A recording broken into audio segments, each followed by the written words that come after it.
Gilli craze ಇಷ್ಟೊಂದು ಇತ್ತು ನಾನು ಅನ್ಕೊಂಡಿರ್ಕಲ್ಲ, ಯಾಕಂದ್ರೆ ಮುಂದ್ ವಿಡಿಯೋ ನೋಡ್ರಿ. ಈ ಸಲ ಯಾರು ಗೆಲ್ಬೇಕು?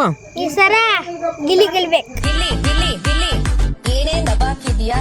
ಒಳಗಡೆ ಬಕೆಟ್ ಹಾಕಿದ್ದೀನಿ. ಜೈ ಶ್ರೀರಾಮ್ ಎಲ್ಲರಿಗೂ 100 ಡೇಸ್ ಚಾಲೆಂಜ್ ಒಳಗದ 18ನೇ ದಿನ ಐತಿ.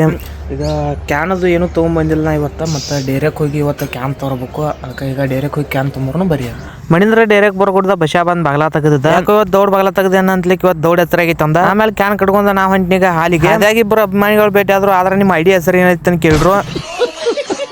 ಆಮೇಲೆ ನಾನು ಐಡಿ ಹೆಸರು ಹೇಳಿ ಹೋಗಿ ಮನೆಗೆ ಹೋಗಿ ಫಾಲೋ ಮಾಡ್ತೋತಂತ ಹೇಳಿದ್ರು. ಡೈಲಿ ನೋಡ್ತಿರ್ತೀನಿ 8 ಕಿಲೋಮೀಟರ್ ನಡ್ಕೊಂಡು ಸಾಲಿಗೆ ಬರ್ತಾರೋ. ಲೇಟ್ ಆಗಿತ್ತು, ಡೈರೆಕ್ಟ್ ಬರ್ಕೋದ ಕ್ಯಾನ್ ಹಾರಾಕ ಡ್ರೈವರ್ ಒಬ್ಬ ಹಿಂಗೆ ಕೂತು ಬಿಟ್ಟಿದ್ದ.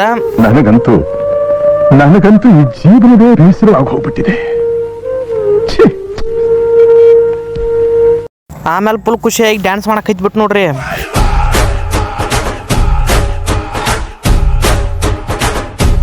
ಒಳಗೆ ಬಂದು ನೋಡ್ಕೊಡ್ದ ಮತ್ತೊಂದು ಸಿಂಹಾಸನ ತಂದು ಹಾಕಿಬಿಟ್ರು. ನಿನ್ನ ಬರ್ತಡೇ ಫೋಕಸ್ ಲೈಟ್ ತಂದು ಹಾಳು ಕೊಡಕ್ಕೆ ಹೋದ್ನೆ. ಮನೆಗೆ ಹೋಗಿ ಹೊಳೆ ಬರ್ಕೊಡ್ದ ಸಿಂಹಾಸನ ಮೇಲೆ ಬಸ್ ಕೂತಿದ್ದ. ಬಿಲ್ ಮಾಡೋದು ಹಾಳೆ ಬಂದಿನಿ, ಒಳಗೆ ಬರಕ್ಕೆ ಲೇಟ್ ಆಗಿತ್ತು. ಅದ್ರ ಸಂಬಂಧ ಎಲ್ಲ ಪ್ರಿಂಟ್ ತೆಗಿತಿರು. ಅಷ್ಟ್ರೋಗ ಇನ್ವರ್ಟರ್ ಫಿಟ್ ಮಾಡಕ್ ಬಂದ್ರು. ಮನೆ ಇನ್ವರ್ಟರ್ ಆರ್ಡರ್ ಮಾಡಿ ಬಂದು ಇವತ್ತು ಫಿಟ್ ಮಾಡಕ್ ಬಂದರು. ಇನ್ವರ್ಟರ್ ಎಲ್ಲ ಫಿಟ್ ಮಾಡಿ ಹೋದ್ರು. ಅನ್ಕೊಂಡ್ ನೋಡ್ದ ಬಸ್ ಈ ಸಿಂಹಾಸನ ಮೇಲೆ ಮಲ್ಕೊಂಡ್ ಬಿಟ್ಟಿದ್ ನೋಡ್ರಿ. ಬಿಲ್ ಕೊಡೋದು ತೋತ ಅದಕ್ಕೆ ಬಿಲ್ ಬ್ಯಾಗ್ ತಗೊಂಡ ಬನ್ನಿ.